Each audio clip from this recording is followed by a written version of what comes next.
అసలు కన్నప్ప నిజమైన కథ ఏంటో మీకు తెలుసా? శ్రీకాళహస్తి శివలింగం అసలు ఎలా ఆవహించిందో మీకు తెలుసా? శివుడికి తన 2 కళ్ళు అర్పించిన ఆ కన్నప్ప ఎవరో మీకు తెలుసా? ఇతను తన నోటితో నీళ్లు తెచ్చి ఆ నీళ్లతో శివలింగానికి అభిషేకం చేశారు అని మీకు కూడా తెలుసా? శివుడి కోసం తన 2 కళ్ళను ఇచ్చేసిన పరమ భక్తుడు ఆ భక్తుడే భక్త కన్నప్ప. ఇక ఈరోజు భక్త కన్నప్ప నిజమైన ఫుల్ స్టోరీని ఇప్పుడు మనం తెలుసుకుందాం. ఈ కన్నప్ప వీడియో కనుక మీకు బాగా నచ్చినట్లయితే ఒక చిన్న లైక్ చేయండి. మన దేశంలో ఉన్న ఊటుకూరు గ్రామంలో అప్పట్లో కోయగూడలు ఉండేవి. ఆ కోయగూడానికి నాయకుడు నాగుడు. ఈ నాగుడు తదా అనే ఆమెను ప్రేమించి పెళ్లి చేసుకుంటాడు. కానీ వాళ్ళకి ఎన్ని సంవత్సరాలైనా సరే పిల్లలు పుట్టరు. అప్పుడు వాళ్ళు సుబ్రహ్మణ్య స్వామికి సంతానం కోసం పూజలు చేస్తారు. ఇక అలా రోజు పూజలు చేసి ఒకరోజు నాగుడు పూజలు చేస్తూ చేస్తూ నిద్రపోతాడు. ఇక అప్పుడు సుబ్రహ్మణ్య స్వామి కలలోకి వచ్చి, మీ ప్రార్థనకి నేను మెచ్చాను. మీరు కోరుకున్నట్లే మీకు ఒక మగబిడ్డ పుడతాడు. అతను పరమ శివభక్తుడు అవుతాడు. ఇక అతని పేరు తరతరాలుగా అస్సలు మర్చిపోరు అని వరమిస్తాడు. అలా కొన్ని నెలలకే దత్త గర్భవతి అయ్యి ఆమెకి మగబిడ్డ జన్మిస్తాడు. ఆ కొడుకుకి తిన్నడు అని నామకరణం చేస్తాడు.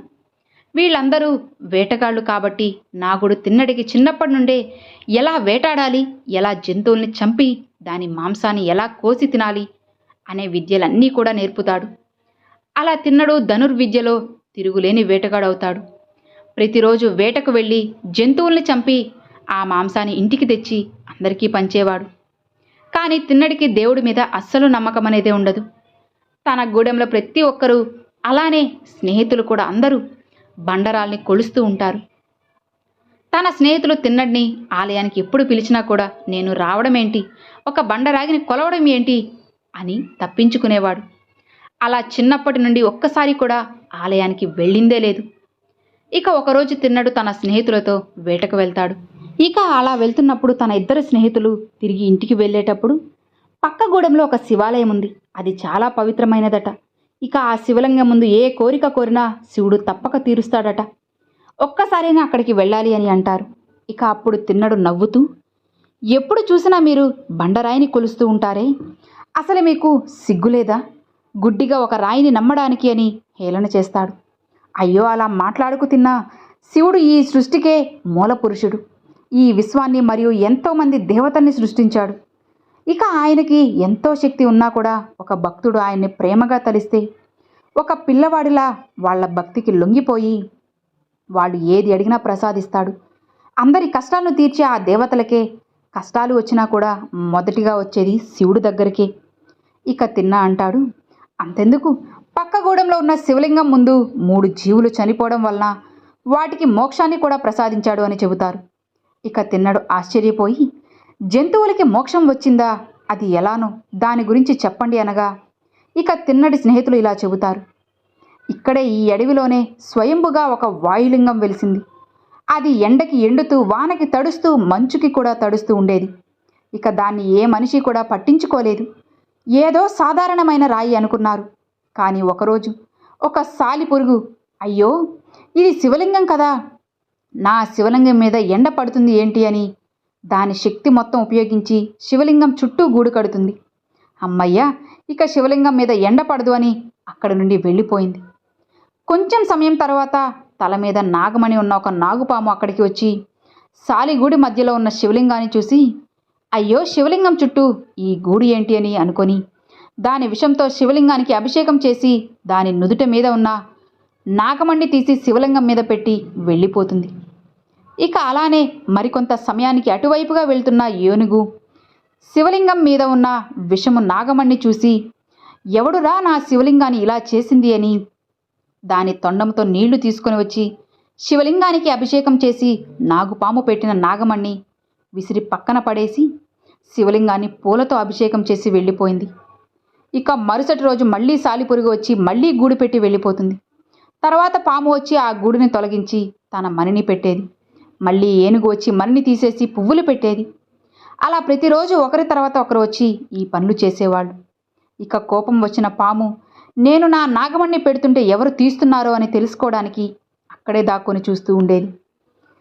ఇక అలా కొంతసేపటికి ఏనుగు వచ్చి మళ్ళీ ఎవడురా నా పువ్వుల్ని తీసేసి ఈ నాగమణ్ణి పెట్టారు అని కోపంతో తన తొండంతో ఆ మణిని విసిరివేసి పువ్వులు పెడుతుంది.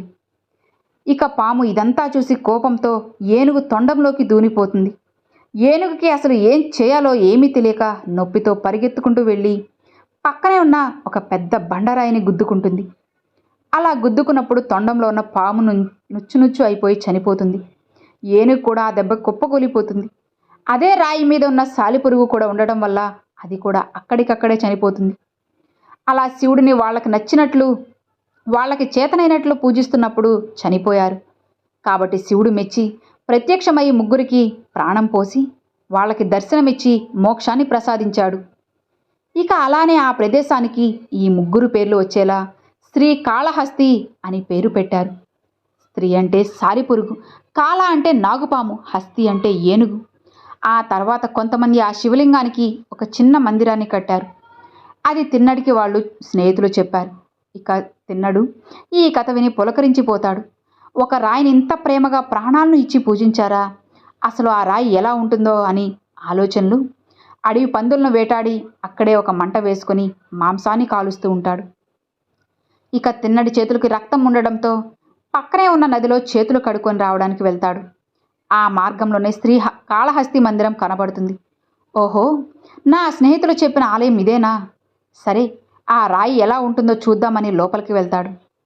ఒక్కసారి ఆ వాయులింగాన్ని తిన్నడు చూడగానే అతని కళ్ళల్లో నుండి అతనికే తెలియకుండా నీళ్లు వచ్చేస్తాయి. ఇక అతనికి తెలియకుండా అతని చేతులు నమస్కారం చేసేస్తాయి. పరిగెత్తుకుంటూ వెళ్ళి శివలింగాన్ని హత్తుకొని, నేను తప్పు చేశాను శివయ్య. చిన్నప్పటి నుంచి నేను నిన్ను చూడకుండా పెద్ద తప్పు చేశాను. నిన్ను ఎలా కొలవాలో కూడా నాకు తెలియదయ్యా. నువ్వు ఎప్పుడు తిన్నావో ఏమో, ఉండు నీకు తినడానికి ఏమైనా తీసుకువస్తానని పరిగెత్తుకుంటూ తన స్నేహితుడి దగ్గరికి వెళ్తాడు. ఇక వేటాడిన అడవి పంది మాంసాన్ని తీసుకొని పక్కనే ఉన్న నదిలో నుండి నీళ్లు కూడా తీసుకొని పోదాం అని చేతుల్లోకి నీళ్లు తీసుకుంటుంటే కొన్ని అడుగులకే చేతుల్లో ఉండే నీళ్లు అన్నీ కారిపోతాయి. అప్పుడే తిన్నడు నోట్లో ఎన్ని నీళ్లు అయితే పడతాయో అన్ని నీళ్లను ఉంచుకొని చేతుల్లో మాంసాన్ని పట్టుకొని శివలింగం దగ్గరికి వెళ్తాడు. నోట్లో ఉన్న నీళ్ళని శివలింగంపై పోసి అభిషేకం చేసి, నీళ్ల దప్పకే తీరింది కదా శివయ్య, ఇదిగో నీకోసం ఆహారం కూడా తెచ్చాను అని పంది మాంసం శివలింగం ముందు పెడతాడు. కానీ కొంతసేపటికి శివుడు ఆ మాంసాన్ని తినకపోవడంతో, ఏం శివయ్య, నేను తెచ్చిన ఈ మాంసం నీకు నచ్చలేదా? నీకు తినడం రాదా? ఉండు, నేను మంచి ముక్కని తీసి నీకు తినిపిస్తాను అని ఒక ముక్కని తీసి అతని రుచి చూసి, ఆహా, ఇది భలే ఉంది, ఇది తిను అని శివలింగానికి పెడతాడు. కానీ అప్పటికీ శివుడు తినకపోవడంతో తిన్నడు బాధపడుతూ ఏడుస్తూ కూడా దుఃఖంతో, నాకు అందరిలాగా పూజలు చేయడం రాదు, నాకు ఏమి వచ్చో అదే చేశాను. నువ్వు కానీ ఇప్పుడు తినకపోతే నేను కూడా ఇక ఆహారం తినను అని అంటాడు. ఇక అప్పుడు ఆ శివలింగం నుండి దివ్యమైన వెలుగు వచ్చి ఆ శివలింగానికి కళ్ళు మరియు ముఖం వచ్చి 2 చేతులు కూడా వచ్చి ఆ మాంసం మొత్తం తినేస్తుంది. దాంతో తిన్నడు ఎంతో సంతోషిస్తాడు. శివయ్యకి నేనిచ్చిన మాంసం నచ్చినట్లు ఉంది అని, ఇక నుండి నిన్ను నేను చూసుకుంటాను, ప్రతిరోజు అభిషేకం మరియు ఆహారం నేను పెడతాను అని మాట ఇస్తాడు. ఇక తిన్నడు అడవికి వెళ్ళి తన స్నేహితులతో, ఇక నేను ఇంటికి రాను, వెళ్ళి నా తండ్రికి చెప్పండి, ఇక నా జీవితం అంతా శివుడికి అర్పితమని చెబుతాడు.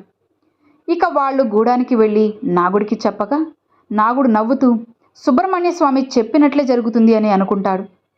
ఇక అలా ఆ రోజు నుండి తిన్నడు శివుడిని హత్తుకొని పడుకుంటూ ఉదయాన్నే లేచి వేటకు వెళ్ళి ఆహారం తెచ్చి నోటితో నీరు తెచ్చి శివలింగానికి మీద పోసి అభిషేకం చేసేవాడు.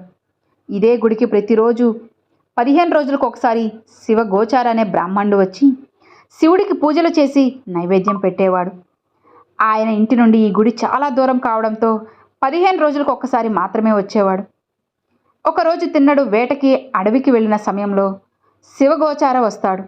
శివలింగం ముందు ఉన్న మాంసపు ఎముకలను చూసి, అడవి పువ్వులను చూసి కోపంతో, ఎవడురా నా శివుడిని ఇలా చేసింది, గుడి లోపలికి ఎవరు మాంసాన్ని తీసుకుని వచ్చింది అని కోపంతో అటు ఇటు చూస్తూ ఊగిపోతాడు. ఇక అలా కోపంతో గుడి మొత్తం శుభ్రం చేసి శివలింగానికి అభిషేకం చేసి పువ్వులతో అలంకరణ చేసి వెళ్ళిపోతాడు. తర్వాత సాయంత్రం తిన్నడు వేట నుండి మాంసాన్ని అలానే దేవిని తీసుకుని ఆనందంతో నీళ్లతో అభిషేకం చేసి మాంసాన్ని ప్రసాదంగా పెట్టి, తిను, ఈరోజు వేట చాలా బాగా జరిగింది అని ఆనందంగా అంటాడు. మళ్ళీ శివలింగానికి ముఖం, చేతులు వచ్చి మాంసం మొత్తం తినేసి తేనెని తాగుతుంది. ఇలా కొన్ని నెలలు జరుగుతుంది.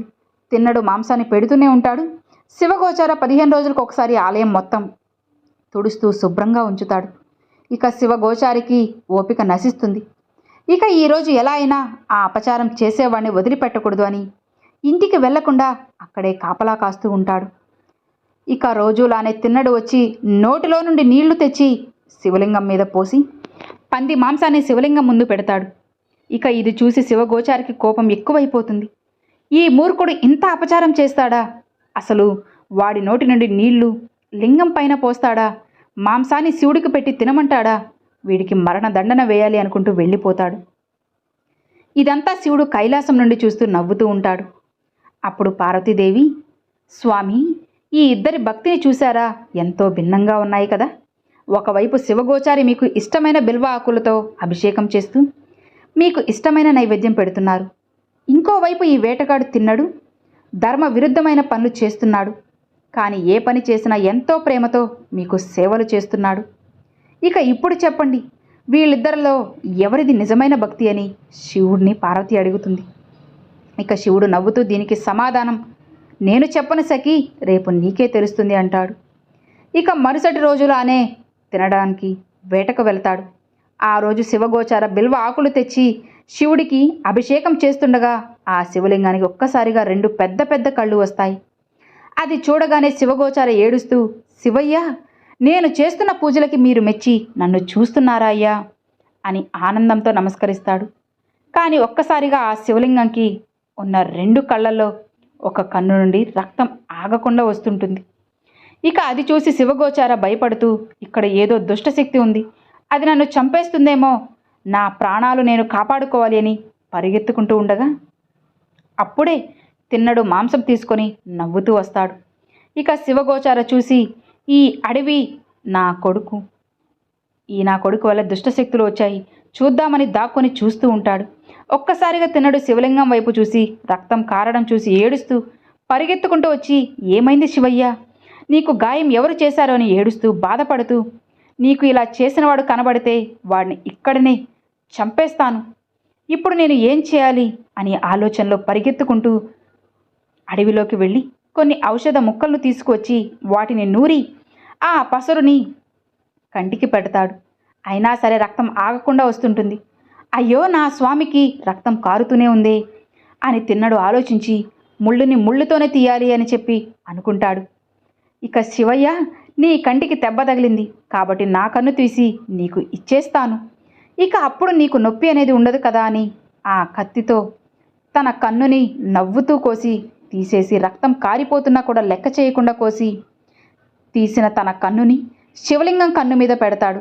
అంతే, వెంటనే రక్తం కారడం ఆగిపోతుంది. కానీ తిన్నడి కంటి నుండి ఆగకుండా రక్తం వస్తూ ఉంటుంది. అబ్బా, నా శివుడికి ఇప్పుడు నొప్పి ఉండదు అని నవ్వుతూ నమస్కరిస్తాడు. కానీ వెంటనే శివలింగంకి 2వ కన్ను నుండి కూడా రక్తం ఆగకుండా వస్తుంది. అప్పుడు తిన్నడు నవ్వుతూ, ఇప్పుడు నాకు ఏం చేయాలో కూడా తెలుసులే స్వామి అని 2వ కన్ను కోస్తూ ఉండగా, ఇప్పుడు నేను నా 2వ కన్ను కూడా తీసేస్తే ఈ కన్ను శివలింగానికి ఎక్కడ పెట్టాలో నాకు ఎలా తెలుస్తుంది అని ఆలోచించి లేచి తన కాలిని రక్తం వస్తున్న శివలింగం కంటి మీద పెట్టి తన 2వ కన్నుని కూడా కోసి శివలింగానికి పెట్టేస్తాడు. అలా పెట్టేసి, శివయ్య, శివయ్య, నా స్వామి అని ఆ శివలింగాన్ని హత్తుకుంటాడు. ఇదంతా అక్కడే దాక్కుని ఉన్న శివగోచార చూసి తిన్నడి భక్తికి ఆశ్చర్యపోయి అక్కడికక్కడే మూర్ఛపోతాడు. ఇక తిన్నడికి రక్తం ఆగకుండా వస్తుంటుంది. ఇక అతను కింద పడిపోతూ ఉండగా ఒక చెయ్యి వచ్చి అతన్ని పట్టుకుంటుంది. అదే శివుడి చెయ్యి. శివుడు అక్కడికి ప్రత్యక్షమయ్యి తిన్నడిని తన 2 చేతులతో నవ్వుతూ పట్టుకుంటాడు. నా కంటి నుండి రక్తం వస్తుంది అని నీ గురించి ఆలోచించకుండా నాకు నీ 2 కళ్ళని సమర్పించావు. చూడు, నువ్వు కదయ్యే అసలైన భక్తుడివి అని తిన్నడికి మళ్ళీ 2 కళ్ళు ప్రసాదించాడు. ఇక తిన్నడు కళ్ళు తెరిచి శివుడి నిజస్వరూపాన్ని చూడగా భక్తితో ఆనందంతో కళ్ళలో నుండి నీళ్లు కారుతూ ఉంటాయి. శివుడిని హత్తుకుంటాడు. అప్పుడు శివుడు తిన్నడితో, కన్న తల్లి ప్రేమతో సమానమైన నీ ప్రేమ, అపారమైన భక్తికి నేను లొంగిపోయాను తిన్ననా. నీకు ఏం వరం కావాలో కోరుకో అనగా, నిన్ను చూడడమేనా నాకు మహాభాగ్యం శివయ్య, ఒక్కసారి పార్వతీదేవితో పాటు మిమ్మల్ని చూడాలి ఉంది అని అంటాడు. ఇక వెంటనే పార్వతీదేవి అక్కడికి వచ్చి ఇద్దరు కూడా తిన్నని దీవిస్తారు. నీ 2 కళని నా భర్త కోసం ఇచ్చేసావు కాబట్టి ఇక నుండి నీకు యుగ యుగాల వరకు నిన్ను అందరూ భక్త కన్నప్పలాగా గుర్తు పెట్టుకుంటారు అని పార్వతీదేవి వరమిస్తుంది. ఇక శివుడు తిన్నడిని తనలోనే ఐక్యం చేసుకొని మోక్షం ప్రసాదిస్తాడు. సో విన్నారు కదండి, ఈ కథను బట్టి మనకు అర్థమైంది ఏంటి? మనం దేవుణ్ణి పూజించడం రాకపోయినా సరే, గుడికి ఒక్కసారి కూడా వెళ్ళకపోయినా సరే మోక్షాన్ని ప్రసాదిస్తాడు అని. భక్తి మనసులో ఉంటే చాలు, సాక్షాత్తు ఆ పరమశివుడే మన ముందు ఉంటాడు అని మీరు అర్థం చేసుకోవచ్చు. ఇది ఫ్రెండ్స్ అసలు సిసలైన భక్త కన్నప్ప కథ. ఈ వీడియో నచ్చినట్లయితే ఒక చిన్న లైక్ చేయండి, మీ ఫ్రెండ్స్ అండ్ ఫ్యామిలీస్కి షేర్ చేయండి. ఫస్ట్గా మన ఛానల్ చూసేవాళ్ళు సబ్స్క్రైబ్ చేసి సపోర్ట్ చేయండి ఫ్రెండ్స్. Thanks for watching. ఓం నమ శివాయ. శివాయ నమః.